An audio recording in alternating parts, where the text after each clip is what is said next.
नमस्कार दोस्तों। साथियों, हम हिस्ट्री पढ़ रहे हैं और हमने लास्ट क्लास में देखा था पृथ्वी का भूगर्भिक इतिहास और मानव की उत्पत्ति। उससे रिलेटेड हमने हमारी पहली क्लास थी। आज हमारी उससे रिलेटेड जो है वो दूसरी क्लास होगी।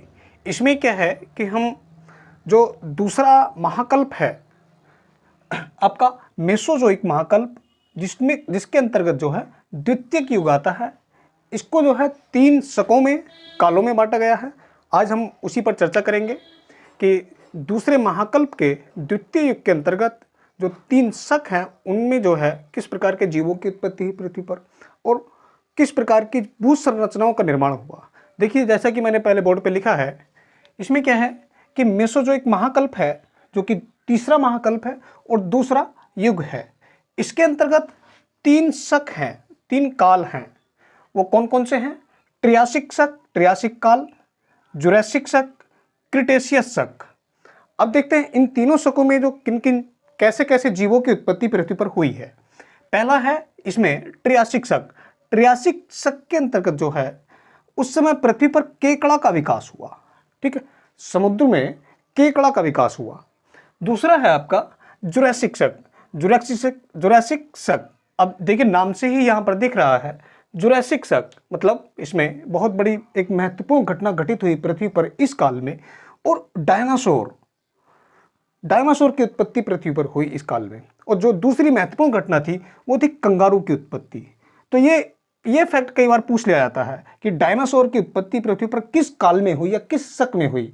यहाँ से आपको महाकल्प का नाम भी पूछ सकता है या फिर युग का नाम भी पूछ सकता है, द्वितीयक युग। लेकिन युग जो है वो जनरली नहीं पूछता है, इसमें महाकल्प इंपोर्टेंट हो जाता है। और ये शक, ये तो काल है जुरैसिक शक, ये काफ़ी इंपोर्टेंट हो जाता है। तो जुरैसिक शक के अंतर्गत जो कि द्वितीयक युग के अंतर्गत आता है, इसमें डायनासोर की उत्पत्ति हुई पृथ्वी पर और कंगारू की उत्पत्ति हुई। ठीक है, तीसरा जो इसमें शक है वो है क्रिटेशियस शक। क्रिटेशियस शक, अब क्रिटेशियस शक के अंतर्गत जो है क्या क्या महत्वपूर्ण घटनाएं घटित हुई हैं।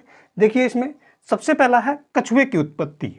जो कछुए की उत्पत्ति हुई है पृथ्वी पर वो क्रिटेशियस शक में, क्रिटेशियस काल के अंतर्गत हुई है।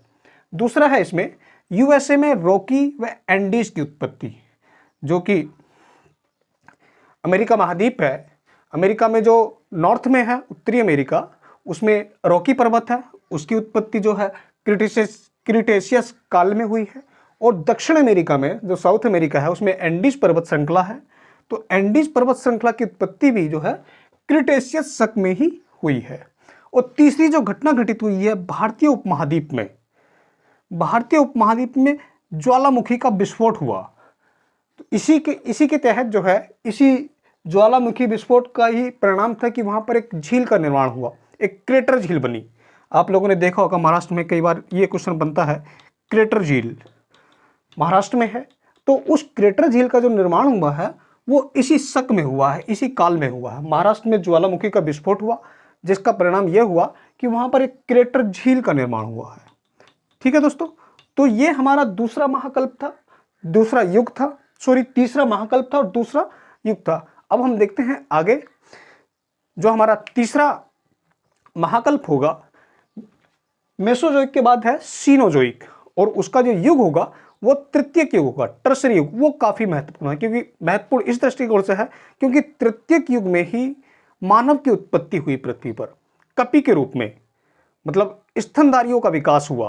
जैसे कि आपका औरंगटन है या फिर कपि के रूप में मानव की उत्पत्ति पृथ्वी पर हुई है। ठीक है, तो इन सभी जीवों की जो उत्पत्ति हुई है वो आपके टर्सरी काल में हुई है, टर्सरी शक में हुई है, जो कि हमारा जो है चौथा महाकल्प है। ठीक है, उसको हम एक बार देख लेते हैं, पूरा एक बार बोर्ड पर लिख लेते हैं, उसको बाद हम इसी प्रकार से पॉइंट टू पॉइंट समझ। ठीक है दोस्तों, आइए हम देखते हैं आगे। अभी हमने देखा था पहले जो तीसरा महाकल्प था मेसोजोइक, जिसके अंतर्गत जो हमने द्वितीय युग के अंतर्गत आने वाले 3 कल्पों के बारे में देखा और किस प्रकार के जीवों की उत्पत्ति हुई, कौन सी जो है भौगोलिक संरचनाओं का निर्माण पृथ्वी पर हुआ। अब हम देखते हैं आगे जो आपका सीनोजोइक महाकल्प है, जो कि हमारा चौथा महाकल्प है और जिसके अंतर्गत तृतीयक युग आता है। ठीक है, जिसको हम टर्सरी युग भी बोलते हैं। ये काफी इंपॉर्टेंट है, ये इंपॉर्टेंट इस दृष्टिकोण से, जैसे मैंने अभी बताया कि इस काल में टर्सरी युग में ही पृथ्वी पर मानव की उत्पत्ति हुई। कपी के रूप में। ठीक है, अब इसी काल में टर्सरी काल में ही भारत के दृष्टिकोण से यदि हम देखें तो हिमालय की उत्पत्ति हुई है। अब देखते हैं हम आगे, यहाँ पर पॉइंट टू पॉइंट मैंने सारी चीज़ों को लिख दिया है। देखिए इसको जो है 5 कालों में बांटा गया है, 5 शकों में बांटा गया है। वो कौन कौन से हैं? पेलियोसीन काल है, ठीक है, इसका जो टाइम पीरियड है वो आपका है 7 करोड़ से 6 करोड़ टाइम पीरियड। इसका जो टाइम पीरियड है वो 7 करोड़ से 6 करोड़ वर्ष पूर्व तक है। ठीक है, इसमें क्या हुआ कि इसमें स्तनधारियों का विकास हुआ।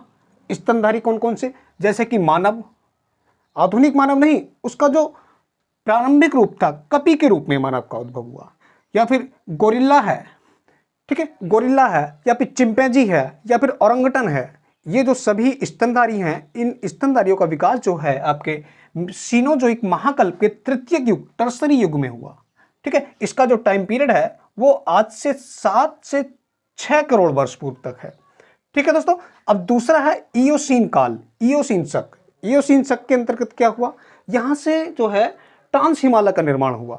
भारत के दृष्टिकोण से यदि हम देखें तो ट्रांस हिमालय है। ट्रांस हिमालय के अंतर्गत हमने देखा था कि हम जब ज्योग्राफी में पढ़ते हैं तो ट्रांस हिमालय के अंतर्गत कौन कौन सी भू संरचनाएं आती हैं?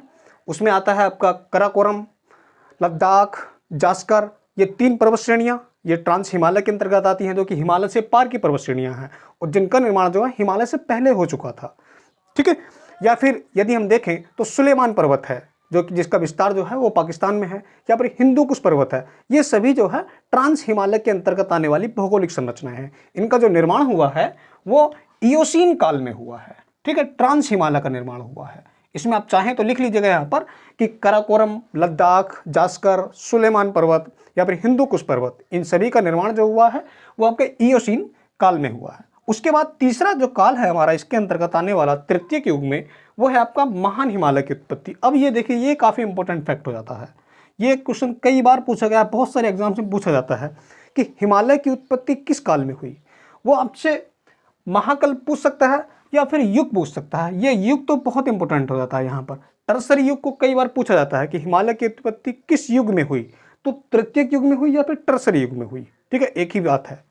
तो हिमालय की उत्पत्ति, महान हिमालय की उत्पत्ति हुई। यहाँ पर जो सबसे बाहरी पर्वत श्रेणी है हिमालय की, उसका निर्माण इसी काल में हुआ, ओलियोसीन काल में हुआ है। अब दूसरा है मायोसीन काल, आपका जो फोर्थ है वो है आपका मायोसीन काल। अब इसका जो टाइम पीरियड है यदि हम देखें तो ये 7 से 6 करोड़ है। ये इयोसीन काल का जो है वो 6 से 4 करोड़ वर्ष पूर्व है। और ओलियोसीन यदि की बात करें हम तो ये 4 से और 2.5 करोड़ वर्ष पूर्व है। ठीक है, अब इसके बाद मायोसीन काल की जो टाइम पीरियड है वो है आपका 2.5 से 1.1 करोड़ वर्ष पूर्व। ठीक है, तो मायोसीन काल में क्या हुआ कि मध्य हिमालय की उत्पत्ति हुई। ठीक है, मध्य हिमालय जो कि हम देखते हैं कि महान हिमालय के समानांतर जो है पश्चिम से और पूर्व की ओर तक आपके जो है जम्मू कश्मीर से लेकर और अरुणाचल प्रदेश तक विस्तृत है। लगातार उसके समानांतर पर्वत श्रेणियां हैं। तो उसकी जो उत्पत्ति हुई है वो आपकी सीनोजोइक महाकल्प के टर्सरी युग में, तृतीयक युग में मतलब, और मायोसीन कल्प में हुई है महान हिमालय की उत्पत्ति। ठीक है, अब इसमें जो फिफ्थ है, अंतिम जो काल है, अंतिम जो शक है वो क्या है आपका प्लायोसीन काल। अंतिम काल जो है टर्सरी युग का वो है प्लायोसीन काल। इसके अंतर्गत क्या हुआ, जो हिमालय की सबसे बाहरी पर्वत श्रेणी है, ठीक है, जो बाहरी पर्वत श्रेणी है शिवालिक, जो सबसे नवीनतम है, उसका निर्माण इस काल में आरंभ हुआ। ठीक है, शिवालिक की उत्पत्ति हुई और आधुनिक मानव के पूर्वज रामापिथिकस, ये देखिएगा कितना इंपॉर्टेंट फैक्ट है यहाँ पर। देखिएगा कि आधुनिक मानव जो होमोसेपियंस है, होमोसेपियंस का जो पूर्वज था वो रामापिथिकस मानव था। तो उसकी जो उत्पत्ति हुई है वो भी टर्सरी युग के आपके प्लायोसीन कल्प में ही हुई है। तो ठीक है दोस्तों, ये जो हमने 2 महाकल्पों के बारे में हमने देखा अभी। इसमें अंतिम जो महाकल्प है आपका नियोजोइक, ठीक है, नियोजोइक महाकल्प और नियोजोइक जो महाकल्प है, हाँ यहाँ पर हम देखें यदि टाइम पीरियड, प्लायोसीन काल का जो टाइम पीरियड है वो कितना है, वो है आपका 1.1 करोड़ वर्ष से 10 लाख वर्ष पूर्व तक। ठीक है, 1.1 करोड़ वर्ष पूर्व से 10 लाख वर्ष पूर्व तक इसका जो टाइम पीरियड है, इसकी जो अवधि है वो इतनी है। इस काल में आधुनिक मानव के पूर्वज रामापिथिकस का उद्भव हुआ पृथ्वी पर। ठीक है दोस्तों, तो इसमें हमारा ये अंतिम अब एक महाकल्प रह गया है। तो ठीक है दोस्तों, हमने ये देखा, हमने 4 महाकल्पों के बारे में हम डिस्कस कर चुके हैं। अब हम देखते हैं जो लास्ट हमारा अंतिम महाकल्प है, नियोजोइक महाकल्प, चतुर्थक युग। ठीक है, उसके बारे में हम और देख लेते हैं, और ये जो टॉपिक है हमारा उसके बाद कंप्लीट होगा, फिर हम आगे बढ़ेंगे। अब हम देखेंगे जो आपका अंतिम महाकल्प है, नियोजोइक महाकल्प। मैंने ये सब चीज़ें आपको पहली क्लास में बता चुका हूँ कि कितने महाकल्प हैं, उन सभी को क्रमबद्ध मैंने आपको पहले बता दिया है। कहते हैं नियोजोइक महाकल्प।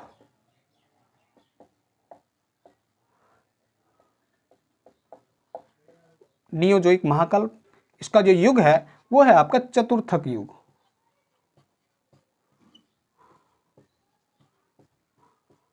चतुर्थक युग। तो ठीक है दोस्तों, ये है आपका 5वां महाकल्प, नियोजोइक महाकल्प। इसके अंतर्गत जो है चौथा युग है, और इस 4 चौथे युग को 2 शकों में, 2 कल्पों में बांटा गया है। वो 2 कल्प कौन कौन से हैं? सबसे पहला है आपका प्लिस्टोसीन।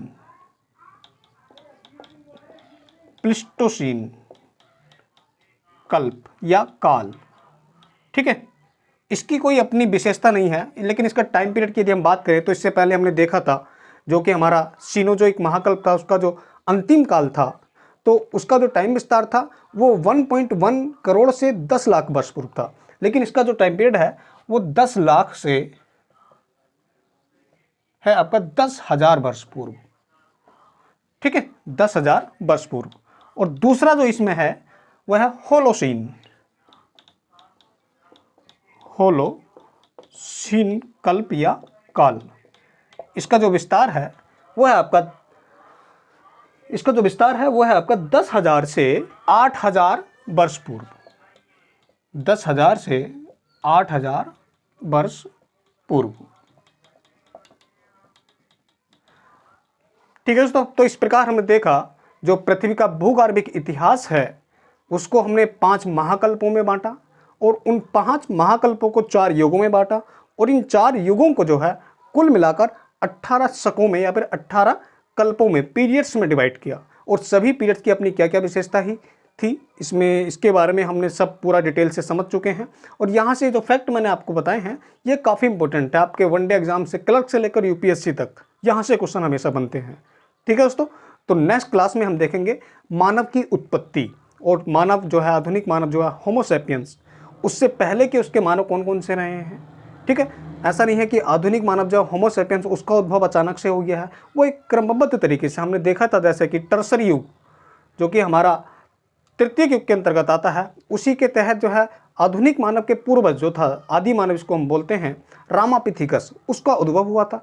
और वहाँ से लेके रामापिथिकस से आज होमो सैपियंस तक किस प्रकार ये एक विकास का क्रम चला है। ठीक है, इसको हम सही से डिस्कस करेंगे। धन्यवाद दोस्तों।